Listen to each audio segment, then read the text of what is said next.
Hey, everybody, welcome back to another episode of ATL on Fire, the podcast where we talk all things Atlanta United football and all things soccer. And I am only joined by Dave Katz this evening. Oh, no. Sadly, we're missing Carmen, It Dave. is sad. I missed Carmen. Little family emergency, wishing her the best. And we've got two games to recap this evening. We've got a draw against Dallas FC and a frustrating recent loss in our home game stretch, our last game at home here before an away stretch. We couldn't find a way to equalize or beat the New England Revolution and end up losing 0-1. Last place, New England Revolution. Yeah. Not great. So a lot to talk about. I know you and I had plenty of texting back and forth, but before that, you brought a themed wine, Dave, to kind of commiserate in this. This is in honor of our finishing in the New England game. It's called Clinker Brick. It's actually quite nice. It's unclear whether our shooting results in a clinker or a brick, but either way, it's bad. This is a Cabernet from Lodi, California. I like it. Yeah, it's nice. And yeah, would like to take a moment, right, to thank our sponsors. That's right. And I don't know why it's not loading, but it's not. So I don't know if it's coming up. Well, you're working on that. I'll give us the talk through. Ready? Yeah. We got to wing it on the fly now without Carmen, right? Yeah. This is how she keeps us going.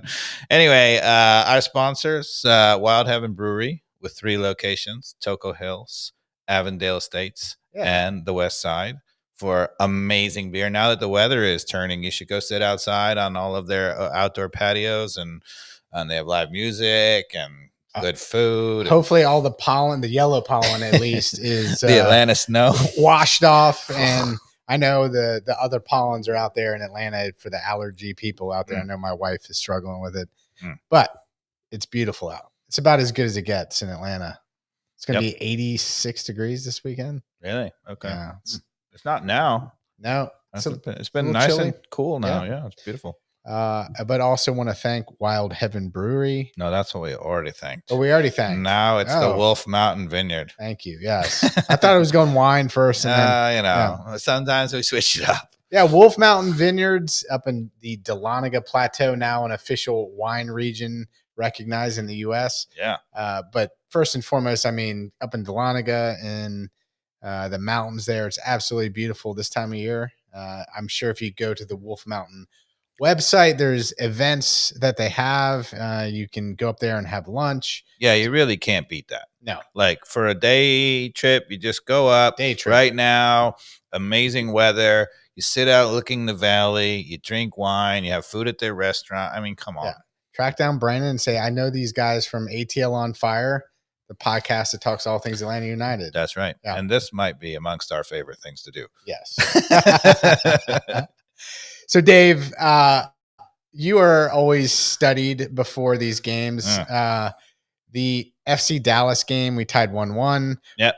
Do you want to start there? Where do you want to start? Yeah, let's start, with the interesting moves right off the starting lineup you can discuss, right? So Miranchuk started on the bench. I think they said that maybe he had a little bit of a knock, but he was on the bench. Cleek with Muyumba starting in the double pivot, right? So it wasn't, and then it was Sleece and Almiron, and still no Amador. He hadn't made his appearance, though he makes his appearance in the New England game finally. And without Amador, Dyla opts for a Braum on the left rather than Cobb, and then Edwards plays on the left.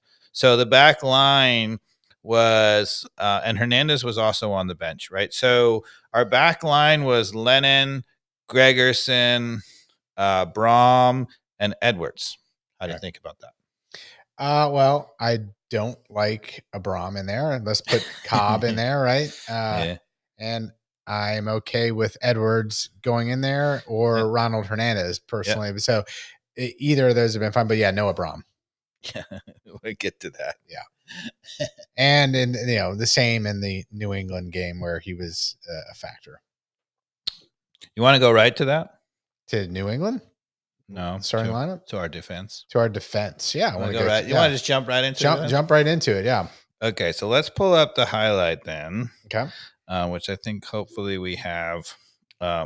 So this is the goal that we gave up. So we're going to put it up on the highlight for a minute.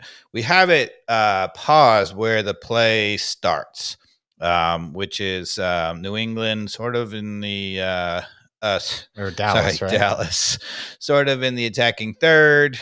Probably, I don't know, 20, 30 yards outside our box. We have everybody back, and we're going to first talk about our starting positions. You're driving. All right.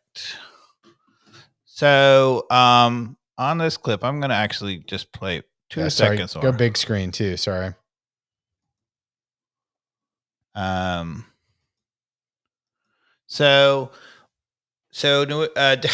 keep saying I'm getting ahead of myself. So Dallas is playing in the middle, right? And what we have is Muyumba is coming out to address it. They have 2 guys, and then Sleaze is going to come right into this play. I think this is actually Sleaze here. So it ends up being 2v2. They're going to play this nice little slip ball that beats both of them. It's a really pretty ball that they play. I mean, it looks like they both went for the 2 Dallas attackers went for the same ball, and it looks kind of like Keystone Cops. But then they get it right, and they play this nice little slip ball to get through. And what's going to happen is Muyumba and Sleaze are going to track vigorously. But what I really want you to watch is what happens in our back line, right? So they make a nice play, and they beat our 2 defensive midfielders. We had one back in a good spot. The other one was coming back. Like, nothing's wrong with that, right? What I want you to watch is what's going to go along in our back line. So first, let's see what this little pivot is. See that little back heel? Yeah. Really nice. And they split the 2, and watch him make this little move. Another little pass there as Sleaze steps out. Okay. So actually it was Sleaze coming out here. It was this one. But anyway, so now they're loaded on our 4 in the back with kind of 5v4. Yeah, so this is the problem. So they've defeated our defensive midfield with a couple. It's a really nice set of little balls, right? Could have been better, sure, but they did pretty well here, right? So now the question is, what does our back line do, right? So this is Lennon, right, out on top. We're basically, they're like, I don't know what we just say. Pretty well man-to-man, other than the guy driving forward. Yeah, and we're about 8 or 10 yards outside of our own 18, right? So Lennon is really close to his guy. He's on the inside. He's perfect. One of the things you'll notice, Gregerson has actually stepped out in front of his guy. Yeah. So he's being really aggressive here. Yeah, and he's holding the offside line too, right? Edwards out at the left is right on his guy inside. Beautiful, right? And here's the Braum. Okay, so now here's the first question. Who do you think's going to make the mistake? Well, I'm going to go with Gregerson staring somebody down and blaming it on one of the other 3, but I'm going to guess a Braum. Yeah, I think, it's interesting. It's not, super whatever, but I think the answer is a Braum. So what's going to happen here is a Braum. So there's a guy running at our defense. So somebody has to step up. Yeah, and a Braum is kind of in the position because his guy is the furthest back. Yep. And he's the most free. So it does make sense for him to be closing that angle that he is. So he's going to start to come to address the player. And as the player comes over here, he comes closer to Gregerson. And so it becomes clear that Gregerson is now going to step. So when Gregerson steps to hit the ball, where should a Braum go? Well, I would assume that if a Braum sees that Gregerson's guy is left, he should step in the middle there and take him over. Yeah, he should go here. Unless his guy goes through, then he has a dilemma 2v1, right? Yeah. But what's going to happen is this guy doesn't really ever go. So he's going to come here and come back, and then Gregerson's going to step up. And instead of filling in for the danger spot, it's almost like he's like, oh, I'm the left of the 2 center backs, and he just goes back to here. And as we're going to play it, what you're going to see is he goes back to here. He puts his arms around his back like he's going to block a shot. He never watches, and the guy runs just right in behind him. It's just unbelievable to me. So, okay, so let's play it. See how he came and then he backed off? Right. So he was coming and then he backed off. And I think he was like, well, maybe Muyumba's going to get a tackle in. Gregerson is there, but Gregerson now has to step up. Nothing too bad at this point. Right. No, we're in perfect spot right here. Right. So Gregerson kind of steps up here, and we're still in a good spot. Great spot. Right? Like you're like, how do we get beat? Right? So then watch. Okay, they play it here. So he does play it square to a Brahms guy who is a bit back. So and he had to give that cushion. So Brahms is now posted up with his hands behind his back. He just goes back to the spot. And then but watch his instincts, right? So he comes here, right? And he never looks. He's just ball watching. Yeah, well, right. So his guy this guy's gonna slip in right there. But it bothers me. Like this is modern soccer with the hands behind the back thing. It becomes this habit. And as soon as he's in the box, he's got his hands behind his back. Come on. Like you gotta at some point keep your legs wide and be able to move left to right. And if he had his hands out further, he'd be able to move probably where this pass is going, right in the slot here, I'm assuming. Yeah. Now, one of the things you notice is like Edwards was alert to the danger. He came over here and he was whatever. He's going to get back in a pretty good spot. And he's like in a great spot the whole time. We'll get back to it at the end until the very end that he just starts ball watching also. Okay. So this goes out wide. No, this ball is going to be slipped right through to this guy. It goes right through the middle. Yeah. So he slips it through the middle. Okay. And Abram turns around like, oh, wait, the guy's going right through the middle on me. Like he has done nothing on this play except for stand there and whatever. Yep. Now, Gregerson, who was coming out, is quick to react. And he's going to come from here and he's going to get a block. Okay. Which is awesome. He recovered. You know, you can say he got beat because that was his guy. But he didn't get any help from He didn't get any help from this guy. And then he recovers and makes the tackle. After it gets blocked, watch Abram. Does he ever go and help and read the danger? No, he just watches. Right? There's the block. Yeah. And he's just standing there. And then he's like, oh, wait a second. I got to go kind of help.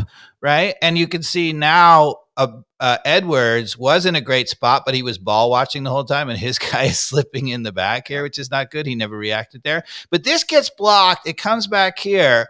And still, he's nowhere in the picture to get a block in. Yeah. Right. And so then he's here and he roofs it. Yeah. Right. So my point in doing that is not to say that, okay, it was horrible. Yeah. Right. It wasn't horrible. It wasn't horrible. Yeah, it was horrible. But the instincts. Yeah. You're like the instincts. You're like it. You know, once again, there's a play that went right through the middle and Abram did nothing. Nothing. Yeah. Right now, you would say, look, was it his fault? No, I don't think it's necessarily his fault. But any defender who's going to make, you have to have instincts to make plays, game-winning plays when there's something, a breakdown, and go win the ball. So I've seen worse goals against us. Yep. For sure. Sure. So this game ends 1-1. Who scored our goal in this game? Was it Latte La? It was a penalty kick. Oh, that's right. So, let's see. Oh, yeah. 17th minute. We win the ball up the field as we've been doing a lot, which is awesome. Yes, that's really good. And then Muyamba quickly plays the ball over the top to Latte Lath, who holds it up, right? And then the defender just drapes all over him with two arms, pulls him back, penalty kick. Yeah. And Almiron converts the penalty kick. So we were up 1-0. That was actually the equalizer. Yeah. So, that is interesting the way we continue to play in a way where that front four is really up high pressing, right? Mm-hmm. And our defense is also in general pressing pretty well. And we seem to be able to recycle it back like we want to. Yep. So as this and other games have continued to look promising in those moments, it's still frustrating that we're not as clinical as we need to be when we get our chances with those talented four up front. And I will say, that wasn't the best example, but that wasn't a bad setup by Dallas in that situation to earn the goal. And we could have done better both in the middle and then in your Braum explanation, but we're at least getting beaten, right? Like things are happening. Like it's forcing Dallas to actually play well through us to make that goal happen. Right. Mm-hmm. And yet like in the New England game, is another example of us just giving away stupid mistakes. Latte Loth, who is back and ran into somebody in the box, right? And we gave away a goal in that game. Yeah. Again, a dumb mistake. Since you mentioned it, I'm going to show this. We're just going to let this play. So this is a really good attacking sequence for Atlanta. We're up 1-0. So here, Dallas was trying to play out of the back, and they play here, and we win the ball right here, right, with a beautiful, I think it's Miranchuk, or maybe it might not be Miranchuk. It's hard to say who it is. About halfway up in. Yeah, it's Buyamba. Anyway, we win the ball up front. And what I want you to notice about this, so this is going to end up with Almiron getting a very, very dangerous shot from about the 6 that looked to me like it was going in the corner, and there was just a defender that hit. Yeah, but knew nothing about it. It had the goalkeeper completely beaten. But what I want to point out, and we'll point out it a little bit more in the second game too, is not only are we turning the ball up the field up high and getting good chances, but there's a lot of guys going forward. I want you to see how many people end up in the box on this play. Okay. All righty. So we turn the ball over up the field, and we win it. Oh, it was Almiron who wins it. So he drives at the defense. He plays it out wide to Sabbatime, right? There's a great overlap late run. I mean, we've been talking about that in the Pineda era. Remember how we said he doesn't need to be there ahead of time? Yeah, like when he was with Araujo, right? Now he's showing up at the right time. It's a perfectly timed run because he was back. Okay, that's awesome. So then it's creating, this is the overlap, right? I mean, the overload. Right. So he plays Lennon in the corner, and he's going to get a cross. But look at this cross, right? So we have 4 guys in the penalty area and a 5th one getting in there. Yeah. Right. So there's a lot of players there. They cross it. He heads it back out. We win it again. Right. There's a shot from Silva at the top of the box. Sorry, I hit this. Silva at the top of the box, and it goes right to Almiron, and it stops. Almiron gets the ball right at the top of the 6. He's going to turn and just have a shot towards this corner.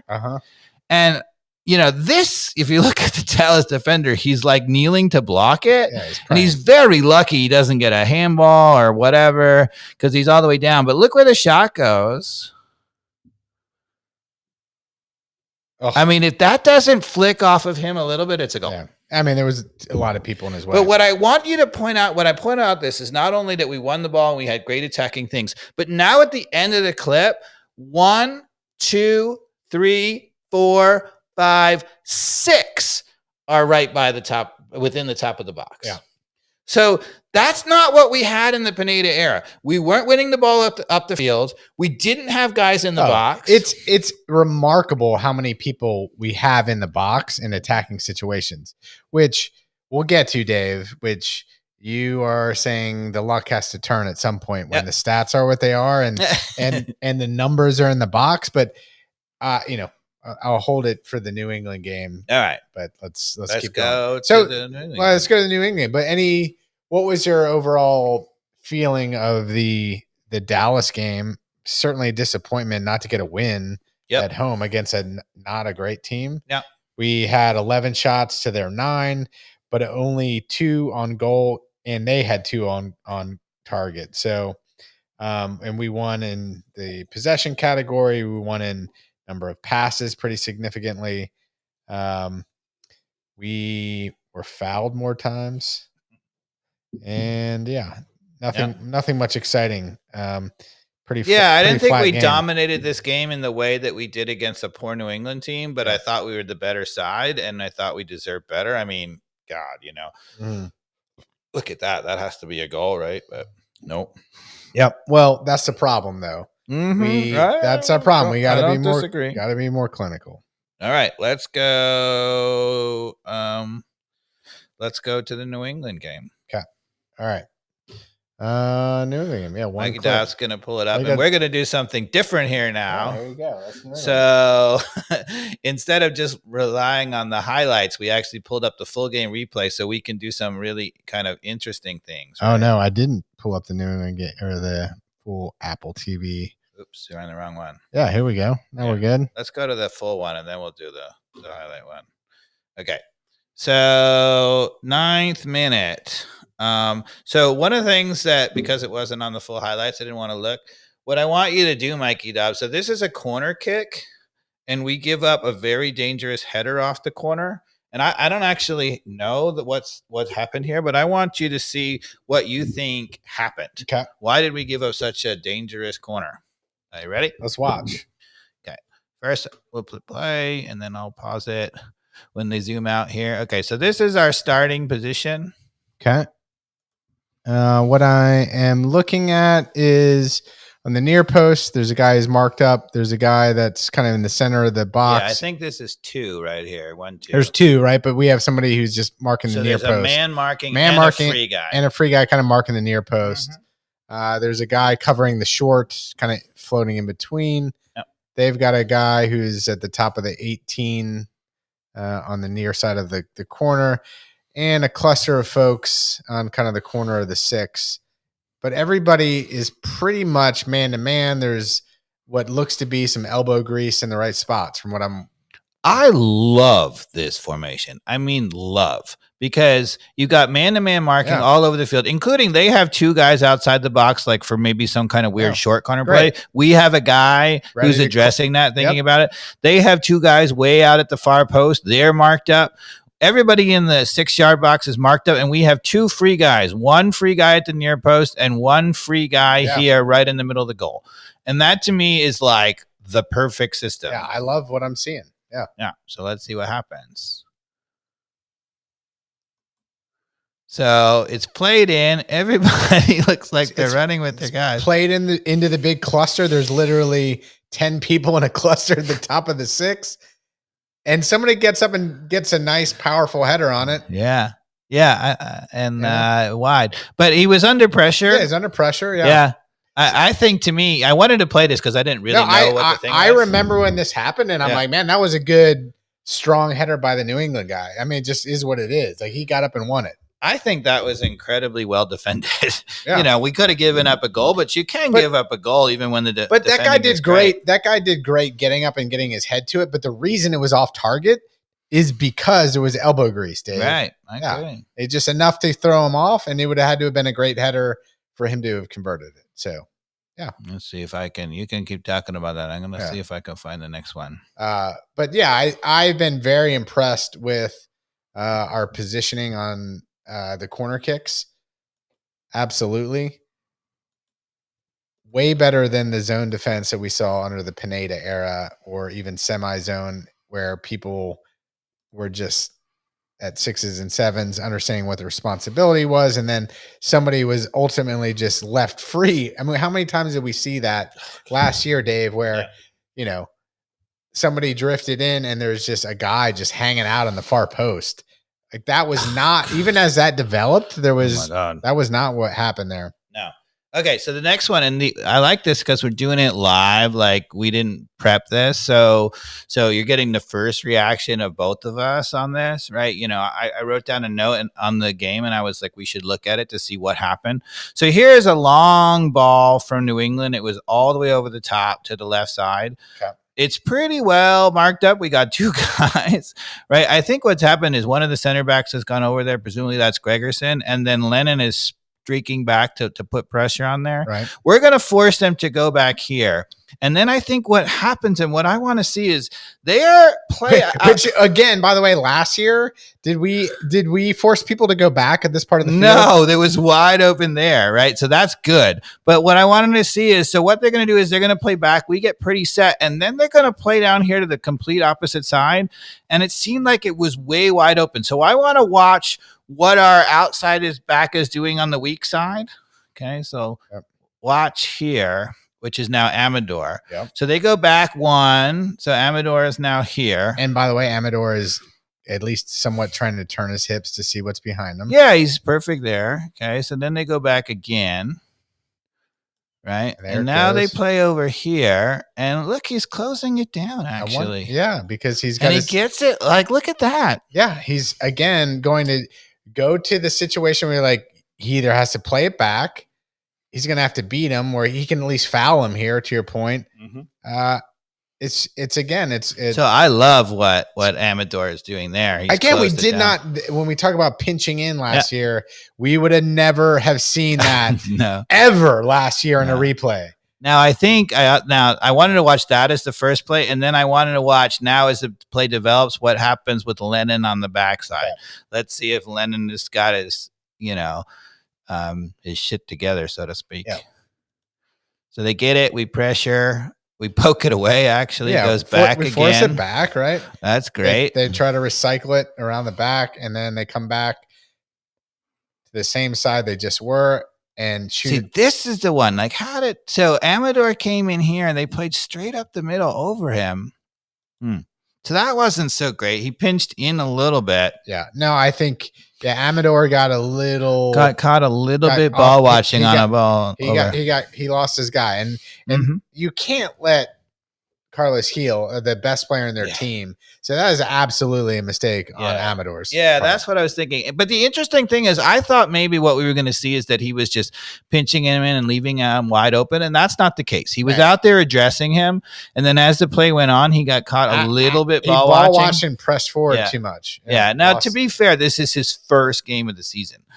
So, he's had no preseason. Yes, this is the first game he's played all year after the injury. Oh, yes. He's been back. He's played this season, though. No, I don't think so. You're wrong. I think this is his first game. We'll look it up. But look it up. Anyway, and then I want to see what happens on the back post as Gil gets there. He played the first couple games. Oh, so Lennon comes in here running 2v1 with the guy, and then never is aware of that. Somebody's got to scream for a change here.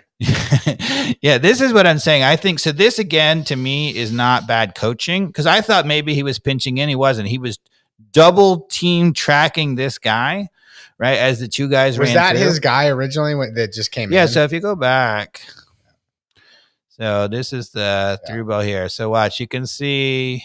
Yeah, Lennon. So he's here. Yeah. But what he really should be doing is, honestly, I mean, he can come back here, but he should have his head on a swivel because he's got Gregerson helping there. Now, one of the things you'll see is Abram, again, is in no man's land. Gregerson also has the guy. Yeah. What the problem is, Abram has created another problem, because he could either be out here reading this and double teaming and helping, or he could be like, look, that's your guy, Amador, and he could be here, but he's kind of neither again. This is what I always say. So I 100% agree. The problem is Amador Abram, needed to just close the gap and allow either Amador to come double. Yeah. Right? I think then you got here. Then you got 1v1 in the center and everything's fine. So if that's the case, if Abram was reading that over the top and seeing Amador get beat and come over here, no problem. Now you got 2v2 here. Abram never read that. He's not closed any ground here, and he's just created he's useless. And it probably will as this progresses, you'll show that he was never involved in doing anything in this play. Even when Gil is now going to go at him one-on-one. Look, he's not close enough to help there. He's not closing anybody. Right. So Gregerson has this guy, and Lennon, to be fair, has marked back here. Now, again, if Abram says, okay, he's back or whatever, I still think he's got to be out here double teaming. But let's say Abram is not making the critical decisions. No, he's not doing anything. The 1 second he needs to be left or right or somewhere, he's not doing it. So indecisive. He's just staying in his channel and going back and forth and never reading the danger. So, in the end, Lennon has to stay with his guy, and there's another attacker comes in late, right, who ends up wide open. See, now he makes this move, Gil. Abram is not close enough, right? Amador does well to stay with him, but if he got beat badly, Abram can't block that. He would have scored. And because he's never been decisive, he's also caused Lennon to be here, and he has no idea that he's out here. So it's like it's a domino cascade. When one guy is indecisive in the back, all of these things happen. And also like Muyumba, who's running back at this point, should realize he's not much help in the cluster of where people already marked up. He should have ran out wide to the backside here, where it should have been like, hey, because to be fair, like Gregerson and Lennon, they could have sorted it out. They should be pointing. Guzan should have been pointing out of corner of his eye. Like, I'm watching the shot, but I know there's a guy over there. Right. Be aware. Poor communication from Guzan, Gregerson, and Lennon to sort it out a fraction of a second earlier. But also Muyumba too could have been pointing as he's running back and saying, hey, there's a guy on the far post. Yeah, so Amador got beat and created this problem with the ball watching to begin with, but nobody is helping at all making up for it. So then they play here, and now it's like scramble recovery. Right, they back to heel, and there. Okay, so that's the next one. That was pretty good, and I wanted one more. Oh God, this is what I wanted to show. On the highlight package or in this? No, in this. I want one more on this. Oh, going to the nose. My goodness. Watch this. I mean, we might as well just stick on the theme because we're there. Oh my God, watch this. Let's see. Okay, let's let it play. We have the ball, we're pressing. They're gonna go back. It's great. Again, we force them back. That's great. Why is Latte Loth so far back? He tends to track really deep, and I don't know whether, some people probably criticize him for that. But what I want to watch is when the ball turns over here, they're going to win the ball.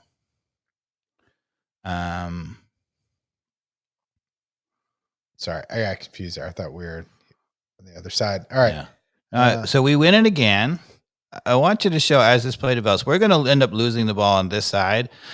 And so now we're playing 3 in the back. So I should preface this by saying, so this is the subs. So we're down 1-0. And I love what Ronnie Deila did.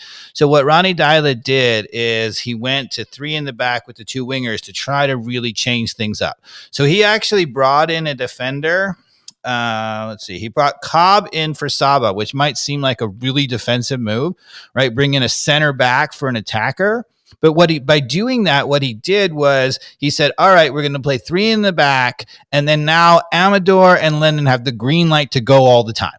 And we're going to try to now just change the dynamic and attack a little bit more out wide. Okay, so that's what he's done. So now we have 3 in the back. You can see this is Cobb, Gregerson's in the center, and this is Abram. Okay, so let's let it play because we're going to play up front. We're going to eventually turn the ball over. And Amador is way up here, and you're going to see what happens when well, I'll show you. This is absolutely crazy. We have the ball for a while, right? Abram is here. Let it play because it's fun. I think now Muyumba tries to force it through. They win it. Okay, we win it back again. Now here, watch this. Ready? So this guy is under pressure. Okay, so they've tried to clear the ball. We've challenged for it. Muyumba has gone after a second ball. It's amazing. Amador was up the field. And what's going to happen is because Amador is up the field, right? So they have a winger who's going to be out here. He's going to play this long ball to the winger, right? And what's supposed to happen is Abram picks it up. Abram has to pick that up in the center of the 3. And he's so committed to being a 4 and to be like, this is my spot.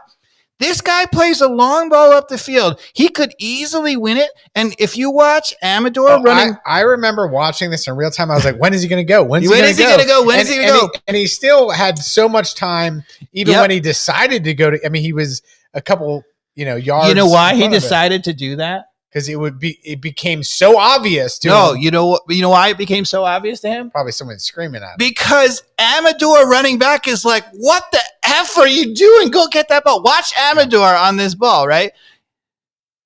See, look at him. See him pointing?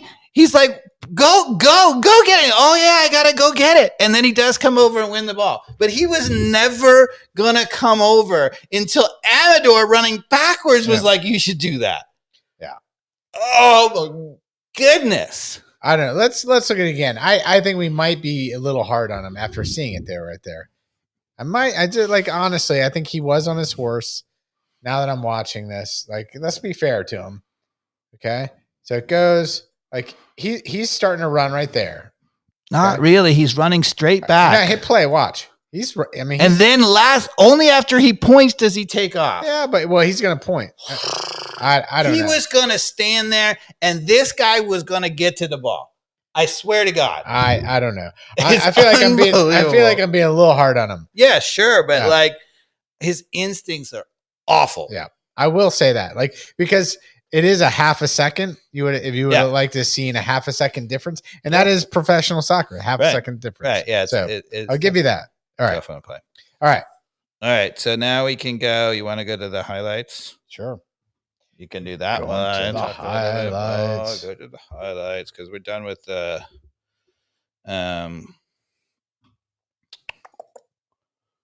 Okay, this is going to be the penalty kick that we gave up. We're gonna go over it. Which one is this? Going here? Yep. Let's put it onto this tab instead. Yep. Okay. Perfect. So just hand it over. Yeah, put it there and hand it over. All right. So now this is the penalty kick that we give up. So they start with the ball about 20 yards outside of our 18. Okay. And we have, let's count them. 1, 2, 3. All 4 of our back line is back. Our 2 defensive midfielders, 5, 6, 7, 8, 9 back. So that means there is 1 player forward. I presume it's actually Almiron. Because Latte Loth is here. Okay.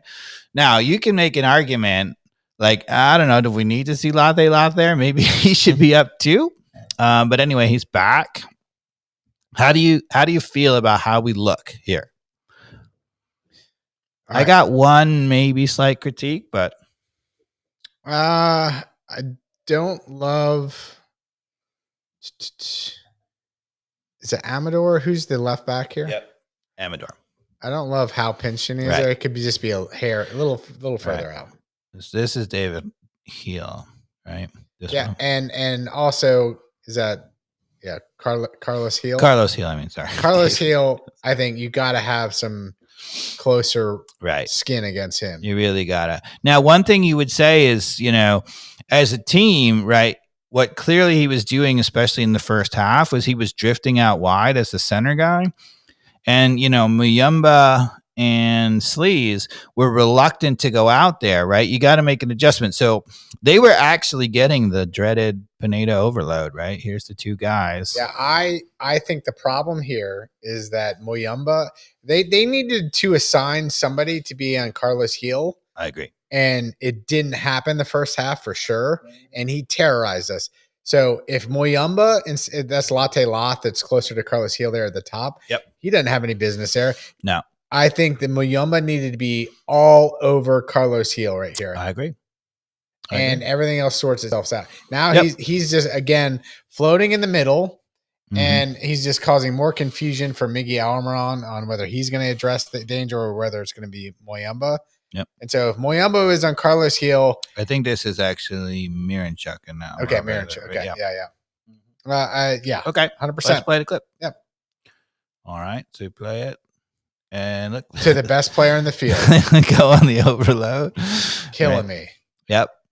And had Amador been just a hair wider, that pass would have been a lot more difficult. Yep.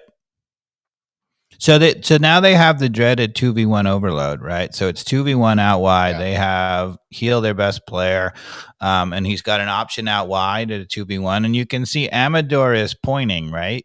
But to be fair, we have way more people in the box than they do to defend it. That's right. If it comes across. They have 2 guys in the center against our 3, basically. Yeah, the danger is Amador is doubled up. Yeah.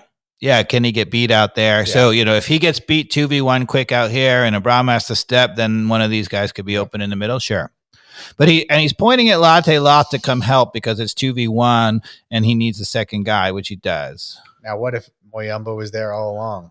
Who's just, just standing at the top of the box going, what happened? Easy. So they actually do a switcheroo because Heel comes out wide and the guy who's out wide now underlaps and goes in the middle, which is a great move. And Latte Loth is not great getting whatever back, but it's, I don't want Latte Loth. Yes, that's the problem. Why do we want Latte Loth there to begin with?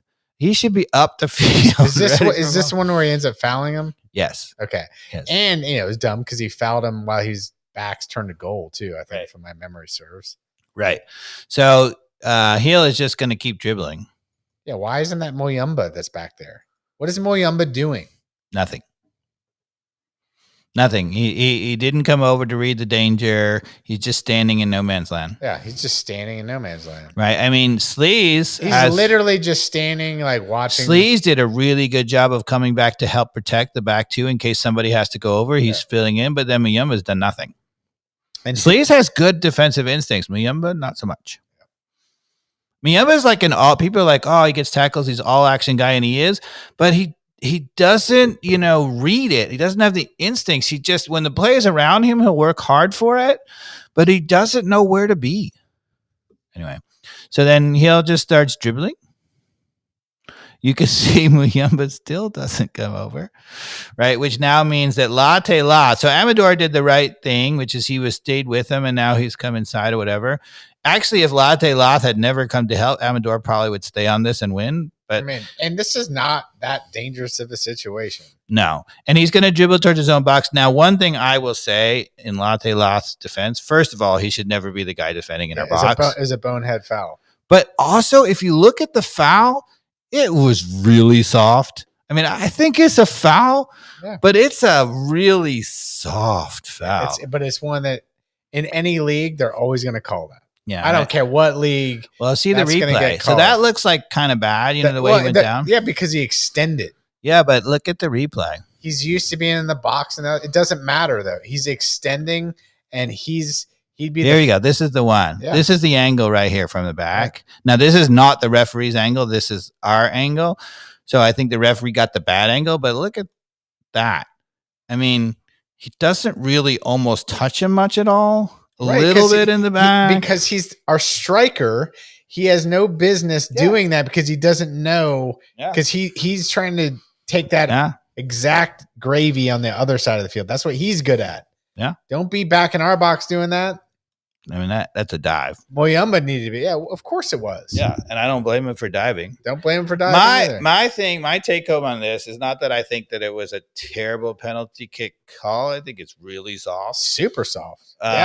But this is when, we've had this discussion about, what could you do to make soccer better? And this is where we've said you could make soccer better.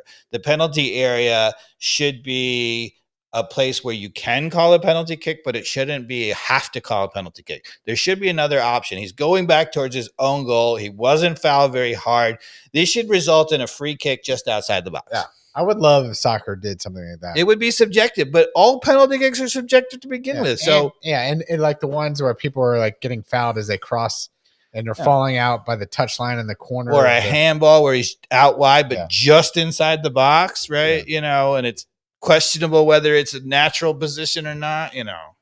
But at the same time, like we did it to ourselves here. Yeah, no, I mean, there's no self-inflicted penalty kick that we gave away against their best player, by the way, Dave. Yep. Is being marked by our striker. Yeah. Well, first of all, he wasn't being marked at all at the beginning of the play. Correct. Yeah. And I think that is the damning part about this whole thing. This whole sequence that we just went through. Yep. It's not just their best player; he's their only player, really. Yes.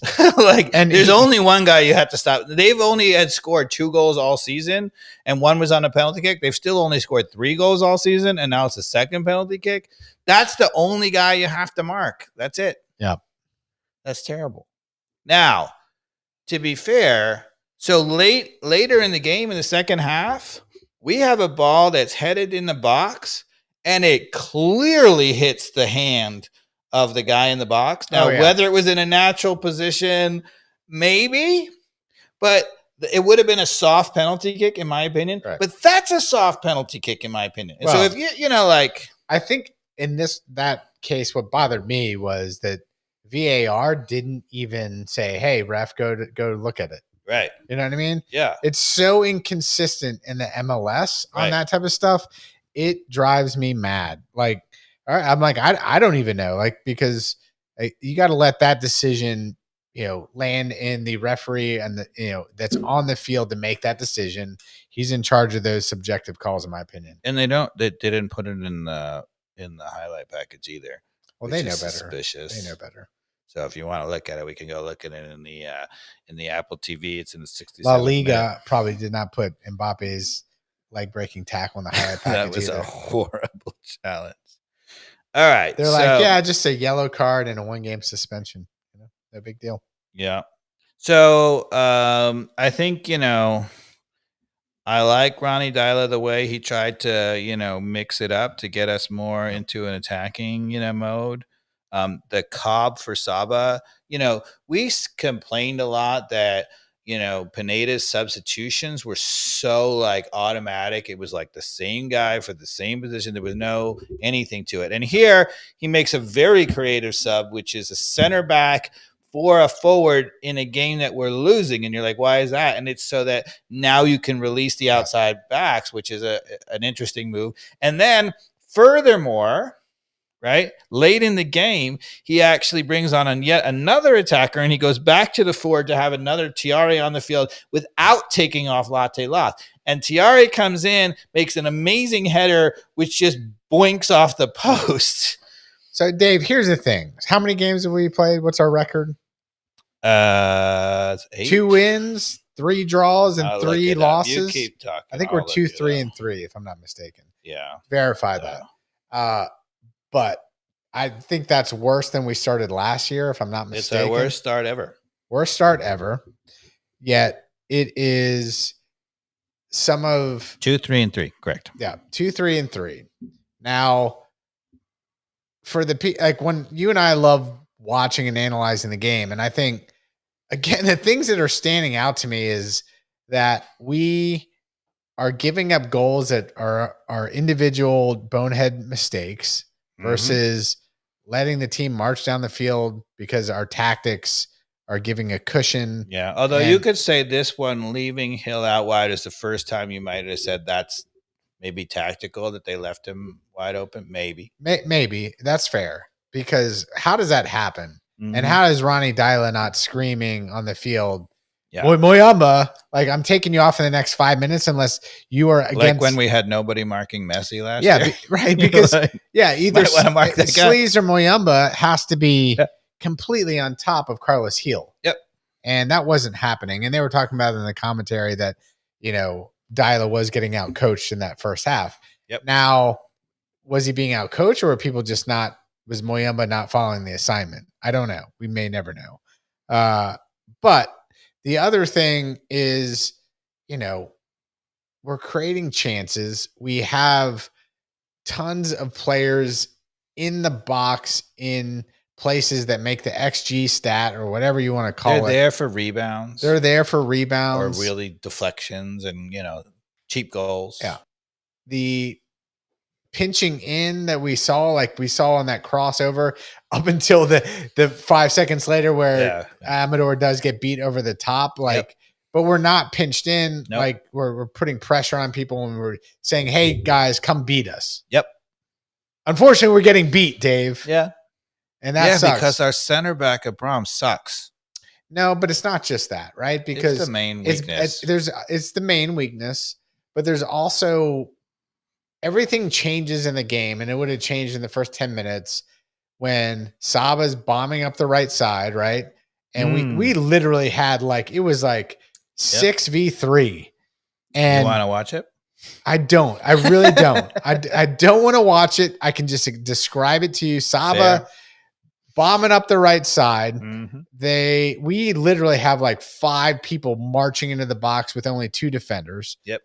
And all he had to do was cut it back to 3 of our guys trailing. And he tries to play the more flat ball across the center of the goal. Out in front one. Yeah. Out in front. Yep. Lower probability. Of course, I don't know if it was. They all checked up. All 3 runners checked up. Well, right. Because of course they are. Because, you can only have so many people smash into the goal at that point. Well, what I said is a little unlucky that all 3 checked up and maybe they don't know each other that well because one should have kept going. Now, this is Saba's problem. Yeah, no, I don't Saba is guilty of this for 3 years. Okay? On that type of decision making, not great. Not great. He's got a lot of other great attributes that I love, but that one right there is the difference of us winning and losing the game. And one thing with Saba I will say is sometimes his decision making there is great. It's not always horrible, but sometimes it's not great. It's hit or miss. I don't think always it's more miss when it comes to maybe. I think it's just inconsistent. Yes, inconsistent. It's very inconsistent. Yeah, I agree. And the thing though with that play is for the 2-second window where we had so many people were checking back, it's like just put it on one of their foot. Yeah. It's like, come on. Let them have a go. And then so okay, well that was bad decision making. And then I forget, I think Almiron slots it right into Latte Lath like a couple minutes later to give him a clear shot on goal, and Lath does beautiful little ball. And Lath does not finish it, which he should have finished that. And that is everything in a game like that. That 5-minute period up front would have changed the momentum and everything about that game. That's like 2 goals. One thing that I would say about Latte Lath, in that he's a different kind of player, of course. I haven't seen him score those goals clinically. Yeah. Joseph Martinez would have given him the open hips and then faked it and gone the other way. And he just tried to pick out a spot and hit it. He just went. It wasn't sophisticated. 100%. He was not sophisticated. It wasn't at all. terrible. It wasn't terrible. It was not sophisticated. And the goalkeeper made a nice save, but he just drilled it far post. And it was probably on target, which, by the way, I love. Because you can't score unless it's on frame. Make a save. Made the guy make a save. So I'm being a little like, I don't have that much critique on the Latte Lath I think attempt you gotta there, but score. You got to score, right? Yeah. And Messi scores that. Like, for sure. And I think Joseph Martinez, that when the 2018 season, he would have scored that every time. Yeah. Like he was so good at that. Yeah. And I don't know that Almiron scores that either. No, Almiron's not sophisticated at that either. No. We don't have anybody that seems to be sophisticated in that nature. Because I also would have said Saba sure as hell isn't. I mean, Latte Lath might have his own way of doing it, but the other thing he could have done is dip the shoulder and push it by him and try to dribble right around the keeper. Yeah. The keeper was coming out and taking out the angle. He could have gone by him and finished. Particularly, get fouled too, and get PK. Fouled, PK for sure. Yeah, it wasn't sophisticated. It wasn't terrible, but it wasn't. It was direct power. Which, we'll see how it pans out. But I was very concerned as somebody who's played, knowing I've seen this movie before, and you and I are texting back and forth at that point. I was like, you make your own luck in situations like that. And I already knew at that point, Dave, in this game, the cards were not being played in our favor. Well, so I want to talk about the offside goal. Okay. So in the 28th minute, there's Latte Lath goes out wide. He crosses it, right? And the defender clearly tries to clear it, and he shanks it.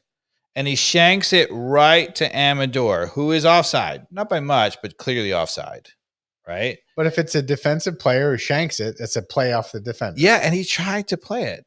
And we can go watch the clip if you want. Did he try? Did he touch it, though? Yeah. Oh, yeah. It was clearly. So you want to go to the highlights? You can see. They went to VAR, right? Yeah. So not only that, not only did he try to shank it to them, so then Amador plays it all the way across.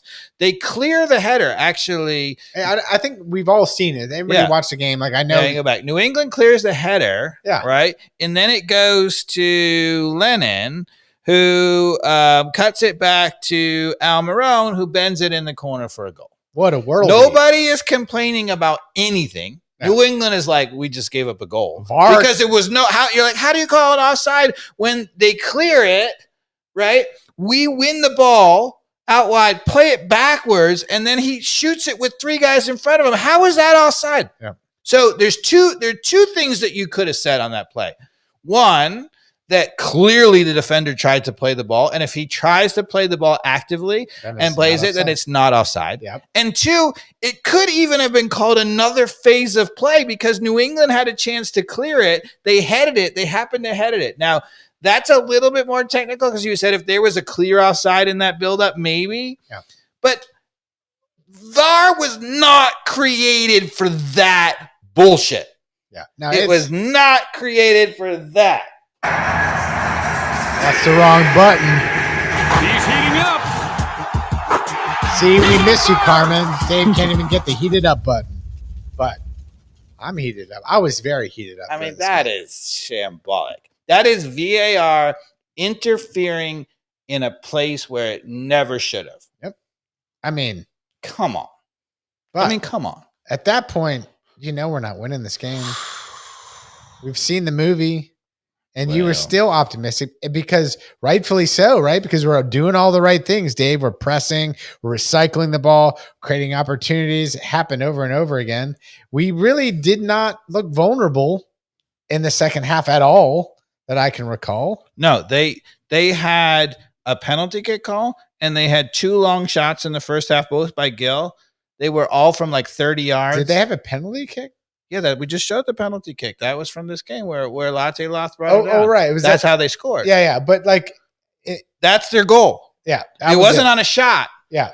It was off a penalty kick. Was that second half? No, that was first half. Yeah. That's what I'm saying. Second half. Oh, second half. They didn't have a shot in the whole second half. I was like, second half, they were not threatening. Nothing. Yeah. We dominated the second half. You and I are texting, but I'm like, it's not enough.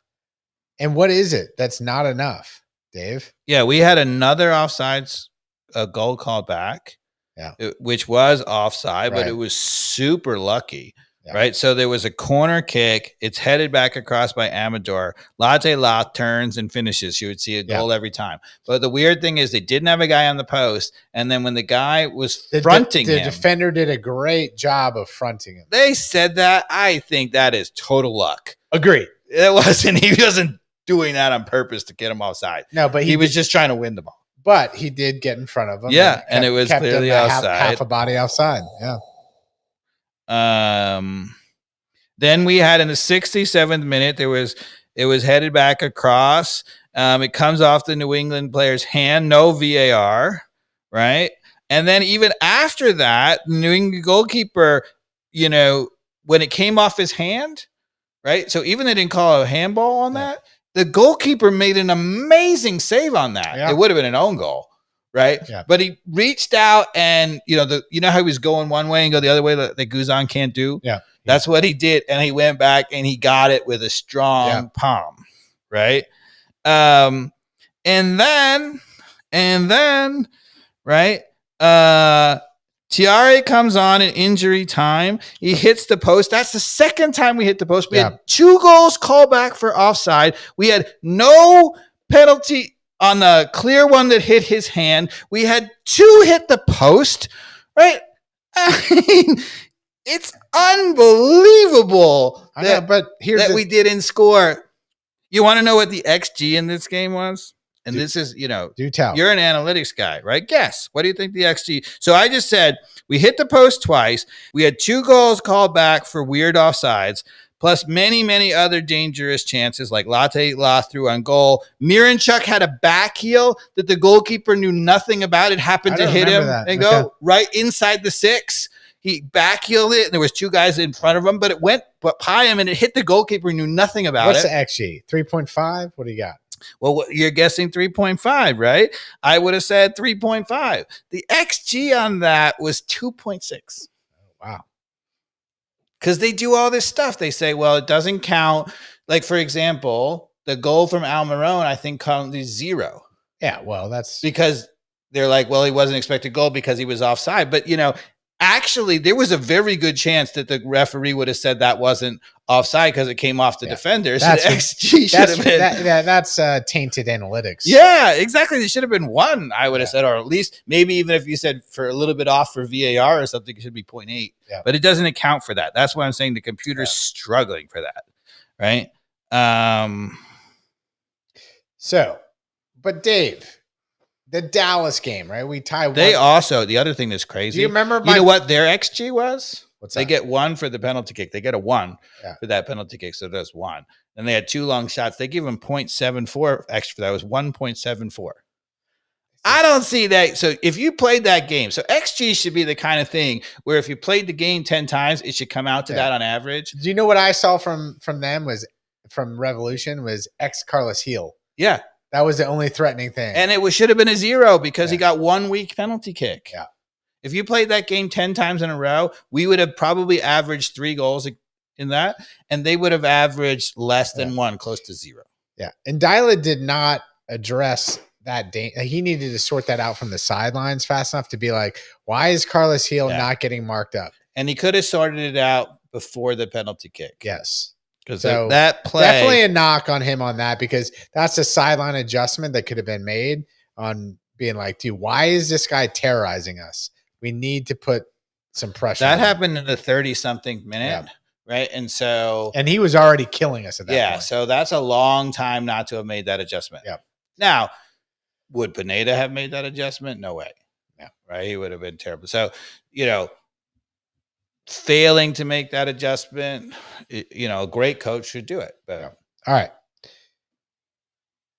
The Dallas game, if my prediction was right, I predicted a 5-0 win for Atlanta in that. way off. Yeah, it was a 1-1 draw. 1-1. And we didn't show any. No, we didn't really show that for the 5 goals that I was predicting. Because that's the we thing. should have won the game, but not 5. How are we not just killing teams with all the power that we have? Well, Dave? to be fair, so what I would have said is, so if you look at the last 3 games, a mediocre and bad team. But if you look at the last 3 games, you say, look, we scored 4 goals in the great 4-3 comeback. There we did score 4 goals. Yeah. Right. Then in the Dallas game, we didn't quite all click. I think probably in most games in that thing, we probably would have scored a second, but we were good for 1.5, 2. We were kind of unlucky to give up the 1. I think we should have probably still won either 1-0 or 2-1. Right? Something like that. But it wasn't a great offensive display. And then coming back in this third game, they easily could have scored 3, right? Against New England, right? So you would have said, we did score 4. We probably should have scored 3 or 4 in this game. And in the middle game, we only should have scored 1 or 2. So it's kind of, whatever, but like, it's coming. I will say, though, okay, yep, the team is missing. Yeah, what is it missing? It is missing a little of that gel of like urgency. Like there needed to be an urgency in that Rev game earlier, and just to create the energy that we needed to score, right? Like, yeah, we looked threatening. Yeah, we didn't even allow them any real chances in the second half. But did you really see a team that was hell-bent on being like, this is do or die? We're at home in, a 3-game home stretch where we got to freaking tie this game and then win it at all costs. Because but what does that look like? What does it mean? Us keeping them in their end more? Well, I don't know. Does it mean a guy in the box doing more? I don't know. I don't know. Like we played on teams where you try to figure that out. Yeah. On why is this not working? We have so much talent. We're better than this team, and you still end up losing and can't figure it out.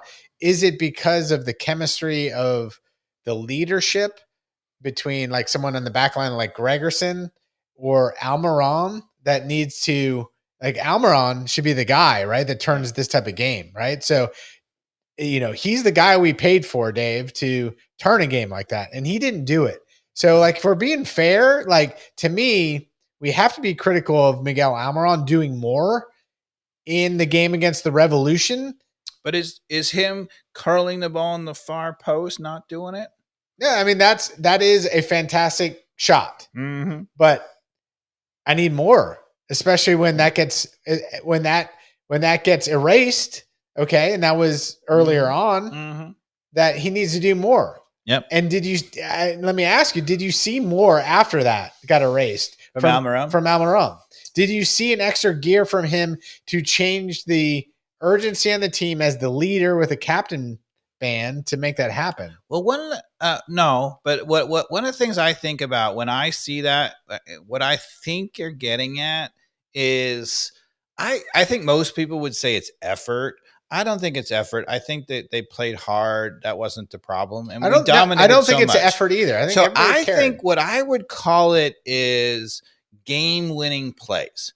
Right? When you have really good players, you make game-winning plays, right? So that means the offensive guy who gets a goal that maybe you didn't deserve, right? Steals one, right? But it also means the defensive guy who steals a goal against and blocks a goal that he shouldn't have, okay? So I think defensively, we don't have guys that make game-winning plays. We don't have any classy defenders who really make game-winning. You could maybe say Gregerson, like the one where he recovered and made the really cool block. That was like, you could have said as a game-winning play. Now they scored right after that because nobody else helped him, right? But don't you need a guy that's on the field communicating to all of the players Mhm. to be like, guys, we need to go. It needs to happen now. So it's not a Yep. lack of effort, Yep. but it's a collective understanding that the moment is now. Yeah. And that happens in these little trickles of like who your guy is, right? Be like, and that gets cascaded. Sometimes it's a guy who wills the team. I mean, the old Man United, it was Roy Keane kind of thing. Right. But, And I feel like we're missing that. And it is a new group, right? And everybody's trying to maybe be too nice, but we need a guy that is a Roy Keane. But in the modern era, a lot of these teams that do really well, the Manchester Cities, the Liverpools, whatever, do they have that guy? They have a lot of guys tactically that make game-winning plays, you know? They don't have the guy who just wills you to win per se, do they? Yeah. Like Okay. some of them, like let's take Who Liverpool. is it on Man City? Like Okay, Liverpool. Let's take Liverpool, right? Yeah. I mean, who would you pick on their team? Who's wielding them? To me, it would when that would be Van Dijk. I think is the guy who's Sure. making defensive plays and willing you to 100%. win. I think I think they have a couple. So they got Van Dijk out of the back, Yep. who is mandating a certain benchmark of how they deal with trouble. Yep. And push it up the field. And then And up you would front, say Mo Salah. you have a guy who's quietly leading by example, Uh-huh. which is like, if I don't, and you know, Almiron does that. Do we have an MLS Mo Salah on this team? Not obviously we don't have Mo Salah, but you know, Well, you don't the have only to be. person you could compare there is Miguel Almiron. I mean, his Well, what style. about Latte style- Loth? No, I mean, it's a different position, but a guy who can go Yeah. get you a goal sure, out of nothing. sure. I agree. Like, yeah, in terms of They're not the same player. obviously. not the same player, different part of the field, but yes, I think that comparison. And Latte Loth has a couple of times on this season gone and got us a goal that. yeah, that's unexpected. And the other thing It's I not would on say, the XG chart, right? And there are a number of times where there's like a rebound or whatever that he quickly gets to it and he hammers the ball. Yeah. He makes good contact, and he's gonna score some of those. Yeah. So yeah. who do we have next? We're going to Philadelphia next. Going away to Philadelphia. Okay. But I want to keep on this moment for a second. So the game-winning plays, I think defensively, we don't have it. Like if you're going to compare to Liverpool, we don't have the Yeah. Van Dijk. We don't have an MLS. We don't have Van Dijk. We don't even Well, have an MLS Van Dijk. I will say though, I do really like Gregerson Yeah. as our Yeah. poor man's obvious, Yeah. Van Dyke. But the other guy next to him has to be decent. yes, Doesn't have to be great. And I think you're playing, is it possible Gregerson is a little bit MLS Van Dijk? Maybe, could be. Not really, but maybe. The problem is he's paired to a guy who keeps hurting the defense. Mhm. And to me, what this season is going to hinge on is actually not. I think we're gonna have some rocky roads offensively. And we'll get to this in a second. I think we have guys who make winning plays offensively enough, maybe not perfect, but enough. I think this season is going to hang on one thing and one thing only, which is how long it takes for Ronny Deila to replace Abraham. Now, obviously, he wasn't playing to begin with. It was Williams, who's better. But when is he going to make the move, let's say, to Cobb? yeah. Well, we don't want to see Williams or Abraham, and I think. Williams is better than Abraham, but he's still not good. Do you think so? He's better than Abraham, but he's not good. No, I'm not saying, kidding. no. I'm saying, but Cobb is better than Williams in our mind. I think so. I mean, is he young and going to make more mistakes? Maybe, but I think overall he's better. Yeah, and paired with Gregerson, Yeah. who's going to be able to yell at him. That's the move I would feel make. feel like a mentor to him. Yeah. Whereas like Gregerson's not going to yell at Williamson, who's like an MLS vet at this point, right? Like Yep. there's a little more. But whereas like I feel like Gregerson could be like, dude, do this, do that, and that would actually pair up better in the center to have a younger guy led by a more senior Gregerson to be like, dude, do this. Yep. And I learn think learn from your mistakes. also in some critical games against good teams, I think that you might, if Cobb was playing that regular, I would go with Edwards over Lennon for defensive. Yeah. And Lennon could still play if he wanted. He could be the right in the front three, or he could come off the benches. Lennon doesn't have to play every minute of every game. He can be rotated a little bit. And if we're on the road against a really good team, I would start with Edwards at right back. I'd start with Gregerson. I would start with Cobb, and I would start with Amador. Amador to me is classy. Yeah. I mean, this is his first game. He made a mistake, whatever, but classy. All right. But offensively, game-winning plays. So Latte Loth looks like he can do it. I think Miranchuk is an enigma because you might say, yes, he can sometimes spring the ball, which is a game-winning play. But actually, in terms of finishing, I think, especially in the box, his finishing is not so good. So I think the guy who has to step up and be the second game-winning play is Al Marone and maybe Saba, right? One of those guys has got to step it up a little bit. Yeah.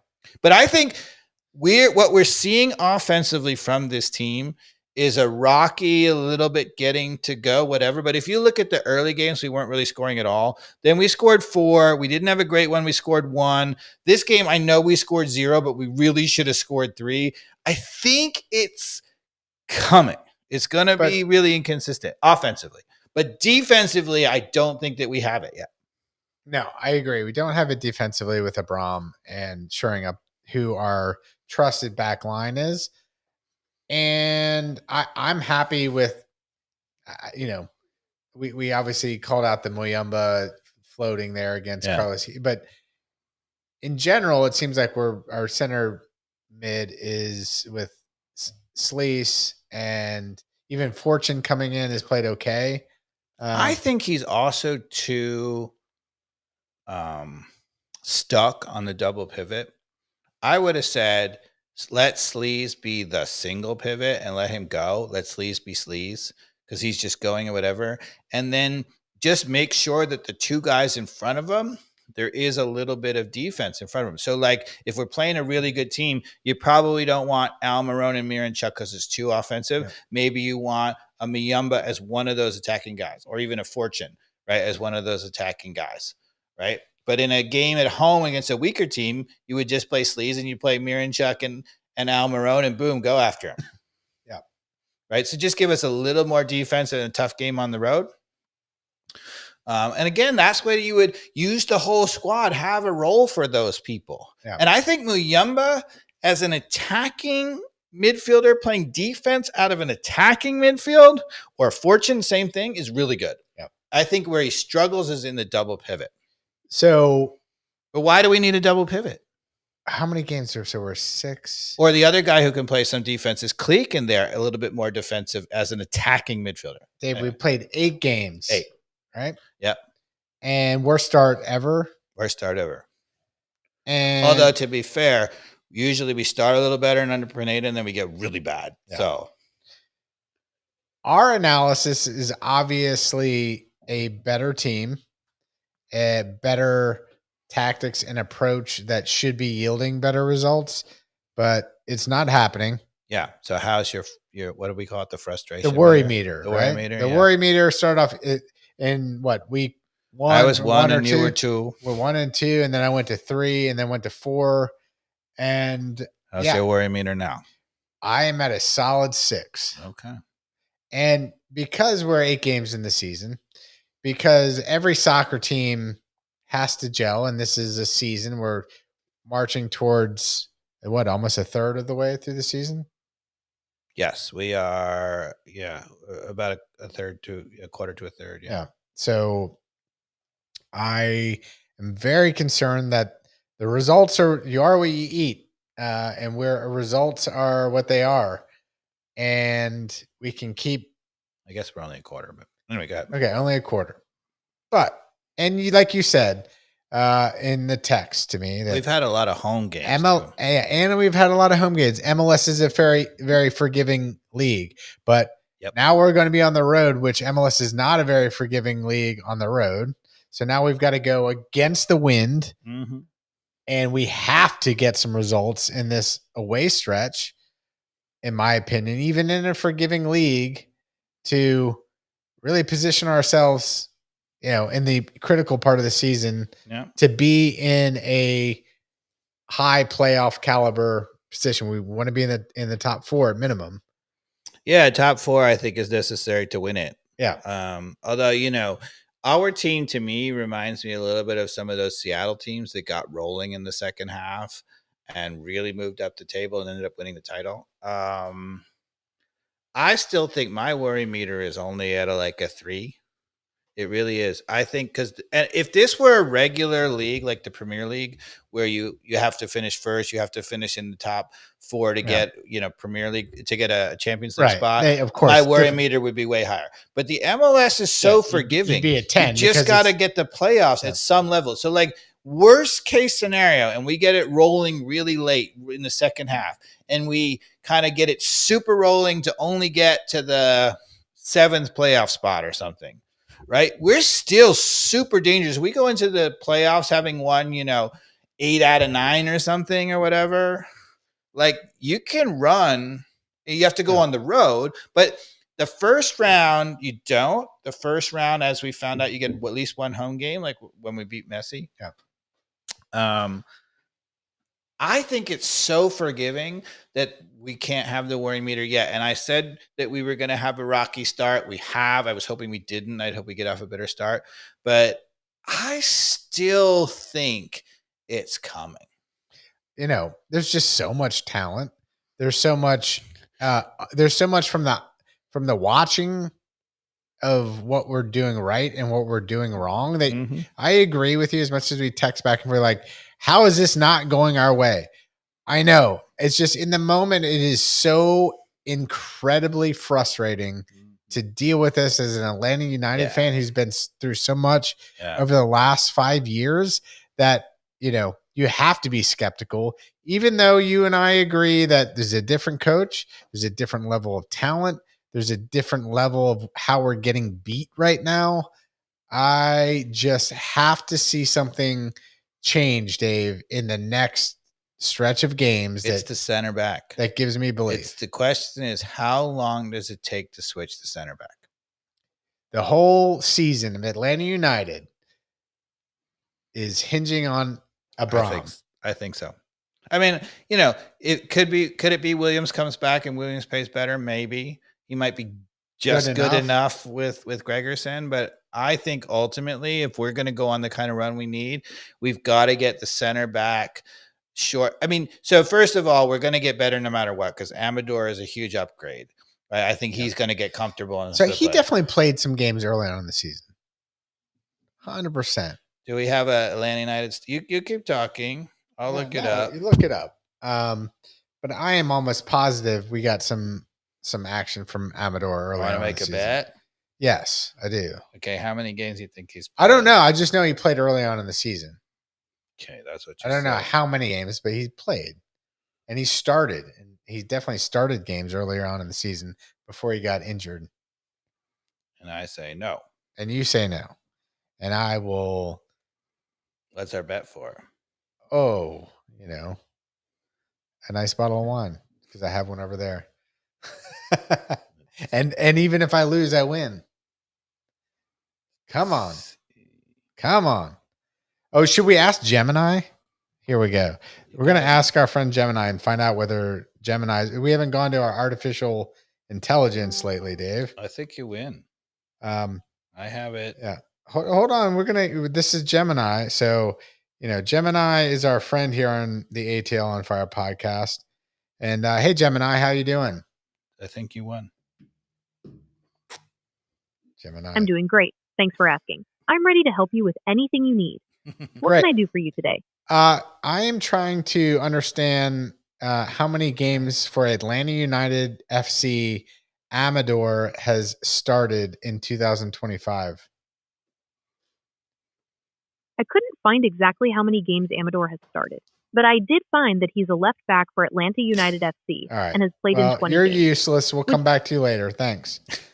All right. So that's where we're going to keep asking the AI what they know, and not a lot of information about starting stats. It says that he's played 4 games. He's had 4 starts, 338 minutes. So you're correct. I lose that bet. I felt pretty confident about that one. Yeah, so I guess he played early. Because remember we talked about how classy he was in many moments, and then he got injured. We're like, oh no. Yeah. I know he didn't play. I guess I was confused because I know he didn't play in the preseason. Yep. And then so he didn't have a lot of whatever, and then he got hurt. Anyway, so I think Amador playing consistently is a huge upgrade. And that will help us tremendously. But I still think the center back pairing, the other center back, is critical. Right. All right. I'm just trying to pull up what schedule the standings are here. We're way down. What are we? 11th place. 11th. But the ironic part, right? Where does the playoff end, Mikey Dobbs? You see the playoff line? 9th. No, so that's 2 points. Everybody gets 3 points off of playoff spot. So we're 1 win off of playoff spot. So that's what I'm saying. It's so forgiving. U.S. soccer. So forgiving. It's pathetic. Yeah, it's horrible. I mean, don't get me wrong. I'm not endorsing this. No. But it's pathetic. All right. So Philadelphia is supposed to suck. They've had a good start, but their team is terrible. They just sold everybody. Right? We're playing on the road. So what's your prediction? I think we lose against Philadelphia. Yeah. 1-0. And I'm going to go win on the road. I think getting out of Atlanta, this team needs just a little bit, like a change of scenery, a little bit. Philadelphia, I think, is way overrated. I know their coach has done a really good job. Their coach is the old St. Louis coach. Okay. And he's got them rolling like he had St. Louis the first year. Yeah. But, of course, St. Louis imploded the second year. Yeah. And I just think that the squad's not very good. Yeah. So some fresh scenery against an inferior team. I mean, like, the thing is, like, we know Atlanta United's talent is second to none. Yeah. Except for the back line with Abraham. Yeah. So do we... But to go on the road, you need to be able to score goals. So do we go 3 in the back against Philadelphia? Just right from the get-go? And if we do... that's interesting. And if we do, what's the 3 in the back? I mean, if it's 3 in the back, Gregerson is clearly the starting, center. Because if you have Amador and Lennon bombing up, and you got Gregerson... Presumably, if Williams is still not available, it would be what he went to in this game, which is Cobb and Abraham on either side of Gregerson. Not good. Not good with Abraham there. No, because Abraham is then covering the whole left side of the back. What about Hernandez? I think he just has not looked himself. Yeah. He doesn't inspire confidence in me right now. Yeah. I don't have confidence in him right now. I wouldn't because so you might say, okay, look, going on the road or whatever. I wouldn't do it. I wouldn't do it in the back. I mean, think in the midfield. What do you think about Hernandez and Amador paired up on that side with the 5 in the back kind of situation? I wouldn't do it. I would go 4 in the back. To me, I would, I might think about playing Edwards instead of Lennon, but it would be Gregerson, Cobb, and Amador for sure. Okay. And then one thing I might change to being on the road, I would have played Sleaze as the only guy. I don't like to double pivot for our team. I don't think we have 2 guys and just get in the way. What I might do is instead, so right now, I think our best team is Sleaze in the defensive midfield, and then 2 of the 3 of Cleek and Miranchuk and Almiron in front of him, right? But going on the road against a good team, I would have played it a little bit more defensive. So I probably would have had Cleek as one of them, as not in a double pivot, but as in front of him playing. And you could even go really defensive with Cleek and Muyumba in front of Sleaze. But then you just have the 3 guys across the front, which are really good. So you still have Latte Loth. You still have, I would say to me, Almiron, right? And then in that case, you would say either Saba or Miranchuk is the right. Now, I probably would have said Cleek is enough defensively, and I probably would have had Miranchuk. And then I would still play with Almiron on the left, Saba on the right, and Latte Loth up top, and really go after them. This is his number 1 starting lineup that he started with, like clearly. I think the difference being that I would have played it a little bit different tactically. Instead of playing Cleek and Sleaze in the Polish pivot, I would have played Cleek as an attacking midfielder who plays defense. Okay. And only play one Sleaze as the true defensive midfielder, and Cleek and Miranchuk would always be trying to fill in on the backside. Gotcha. But in a situation where you have a Carlos Gil or a Messi, extremely talented attacking player, what do we need to do in terms of that example where man mark him? You got to man mark him, right? Yeah. So is that a situation where or Sleaze has to stay on top of him? The obvious guy to man mark would be Muyumba. He's athletic enough to do it, or even Fortune. Which was at that, and that's what amazed me about in the game. The Rev game. He just wasn't playing that role. Why? I mean, he's the guy to match up athletically against a Carlos Gil. Yep. And yet he was just shut him down. So away from him. Right. How is that happening? And we don't need Muyumba offensively in that game at all. That's clearly a Ronnie Dyla situation, right? Because if he's that far off, like you sub him off the field, like you're obviously not listening to me. If that was his assignment, right? Well, so I think that's a tactical error by Dyla, I think Ronnie Dyla is like, our team is so good, they should adjust to us and not to them. We haven't done that yet. We're not that good yet. So maybe, because there's always this push and pull as a coach, right? Do you adjust to other team, or do you make them adjust to you? I don't know. Like you have to account for the best player on the I entire think in team. this case, when you have one guy and he's the only guy, then you have to man mark him. Absolutely. So I felt like that's a little bit of an ego trip from Dyla if he missed that. Sure. And it was clear as hell in that game that we didn't do it. Or, even you want to be like, whatever, just put Edwards as the other midfield. He could man mark anybody out of the game. I mean, he showed that against 100% great man marker. And even if you Charlotte game, even like if you're like told Williams to, be on top of him, that's all you have to do. But the guy who's the most athletic, good defensive guy is Edwards. If you're really going to man mark, that's the guy. Even against Messi, I'd put him, just man mark him. Agreed. That's the guy. All right. So your prediction against Philadelphia is 1-0 loss. 1-0 loss. They've got to, again, I don't want it to be that. And I'm going to go 2-1 win. I need to see a 2-1 win before my heart starts to change. I still think, even with their ups and downs and whatever, mostly this team at the end of the season, and we might have to discount the first. The thing is, Dave, is it doesn't matter what team we're going up against. Yeah. I feel in my heart right now we are the better team. Yes. And we should be able to score 2 goals on the road and 3 goals at home. That's the frustrating part right now. Is like anybody who's saying, oh, we don't have the talent, we don't have the coaching. Like I'm seeing enough from, other than the weakest link in the back, like there's enough for us to be doing way better than we're doing. And even tactically, we're winning the ball up the field, which creates these great chances.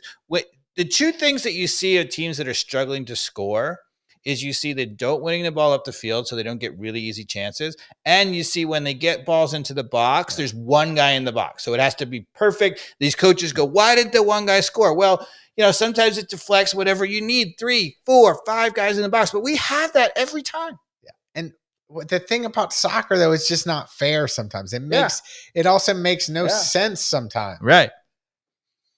And the short term. Over the long term, usually it makes some sense. I agree. If we stay healthy, I'm with you.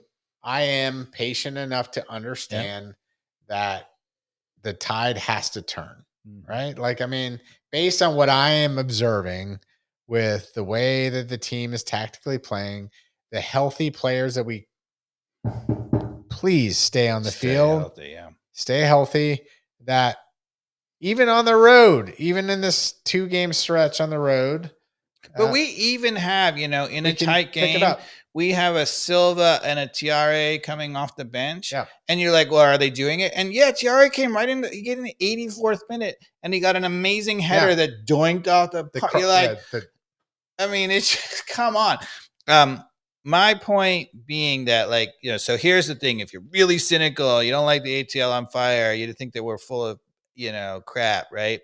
You would have said, look, when Pineda had all of this and he kept saying, look, we have more possession, we have more XG, it's coming. And we kept saying, no, it's not really coming. And the reason why is we were getting he kept talking about those dangerous Lennon crosses, but there was nobody on the end of them. Dude, I cannot remember. That's what's so refreshing about me being frustrated this season on the podcast. Yeah. as we've looked at this video, it is so different than the last 3 years of video review on the tactical board and all of it. It truly is a different situation that we are encountering. Even in terms of our chances, we're hitting the post routinely. Yeah. And we were not hitting the post routinely in those Pineda airs when he was like, oh, we have all these XG, right? No, to your point, like it's a matter of numbers in the box. When I mean, it's just like we weren't having goals called back for offside. I was like, there's 5 people in the box, and then there's another 2 trailing outside the box, and we're turning them back over after they win it. Like it's a different beast. I get it. It's frustrating that it hasn't clicked yet, but obviously with my 1-0 loss, I'm still skeptical. Yeah, until you see it. Because I also you're like, prove it, bastards. Well, because there is, and I don't call it intensity. It's not intensity. Yeah. It's not effort. Yep. There is chemistry on teams, though. Yep. And it requires leadership to demand a team go to a next level of focus to get through the situation that they're in, because they are better than what's happening. And if you were going to be the criticism, right? So what's the legit criticism? Not the, we're not working hard enough criticism. The legit criticism is, you would say, Miranchuk, Almiron, Saba, maybe even Silva, they're all kind of the same player, creative, can do stuff, but none of them are finishers, right? And you're like, on this team, where's this, if you look at great teams, there's a goal scorer. Like, look at our 2018 team, right? It was Martinez as the goal scorer, and then we had 2 guys as secondary goal scorers, Villalba and Almiron. And who's our secondary goal scorer? So here's where I disagree. This is Major League Soccer, and Miranchuk and Almiron are finishers in the MLS. Well, yeah, they haven't quite shown it. Miranchuk hit the bar. Well, when you Almiron scored and it got called back. Take it back, but I mean, Miranchuk clearly has the capability when he's got the 1 second to look up. Yep. He needs the time. Yep. I don't think Miranchuk is the type of player who's going to like create the half an inch for himself and then score it. He does need the time, but he's got the class to put it where it needs to when he's got the opening. Yep. That's the type of goal he's going to score. Almiron, I mean, he can do it. He just needs to find. I mean, in October of 2022, goal scorer of the EPL. I mean, that guy was on fire. He can do it. And I love Miranchuk being encouraged to play a deep liar role, but not as a true double pivot. Like, so where if you say, okay, look, they're double pivot and Sleaze has to be on the right and Miranchuk is on the left, I don't think so. But it's fine to say, look, Sleaze is the solo pivot. He's the defensive guy. But Miranchuk doesn't need to be that far forward. He can be a deep-lying playmaker. He can be in those gaps. Even Click can do the same thing, right? And then that spaces so that Almiron and Saba and even a Silva can run in those open spaces. So I'm okay saying, if I were coaching Miranchuk, I would say, I want you a little deep lying as an attacking midfielder. And that's okay. And then your job is, when we get to the final 18, to be arriving late to make sure when that ball pops out, it's on your left foot and bend it in the corner. Yeah. But I don't need you at the 6. Yeah. So Dave. Yeah. Rumors, Kevin De Bruyne coming to MLS in the summer. To Inter Miami, you think that's... Well, they have his rights. Fact or fiction? One thing that's MLS... Total freaking crap. They've got dibs on it. What kind of league has you pay some TAM or freaking GAM and you have the buyer's rights? Like in the Premier League, nobody has a first right to refusal. It's an open effing market. Right? What are we doing? They need to get rid of that rule. Yes. Gone. Like nobody should spend. It made sense 20 years ago. Maybe because they wanted to really distribute and make sure that nobody got whatever, blah, blah, blah. They need to get rid of that. Gone. Right? 100%. Because I think they have a problem in that.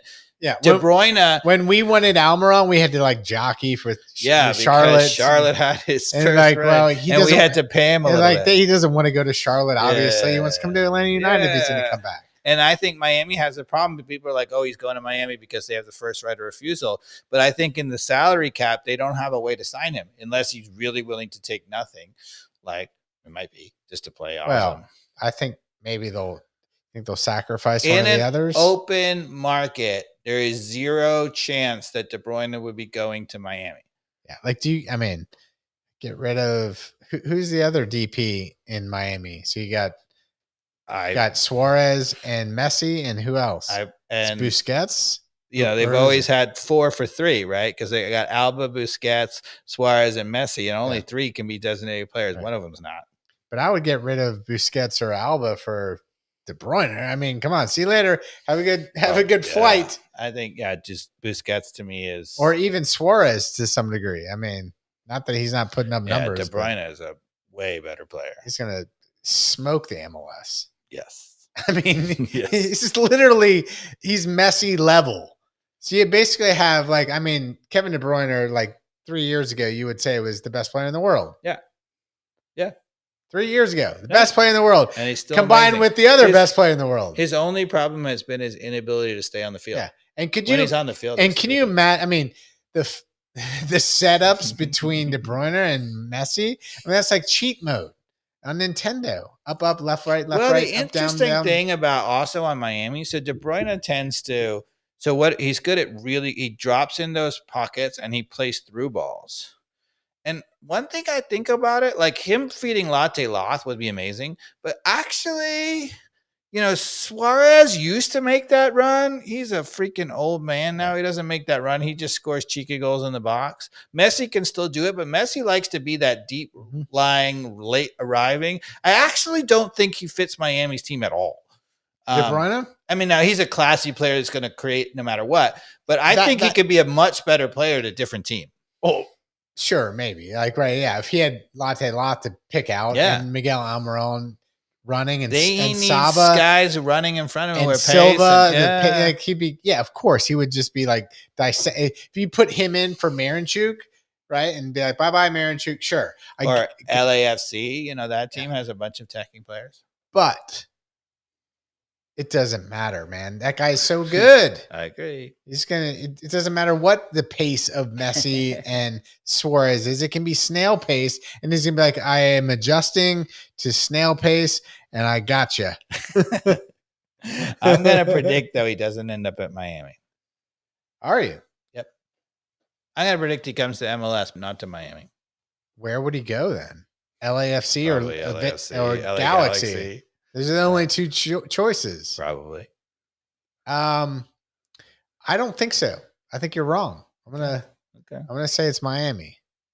Now, are you willing to go like one of those stupid bets where you take Miami versus the rest of the league? Well, what's the bet? Bottle of wine. Bottle of wine. Can win back the bottle that I just lost early on. Well, no, I am already about to lose another bottle of wine with our Nottingham Forest. It's not yet.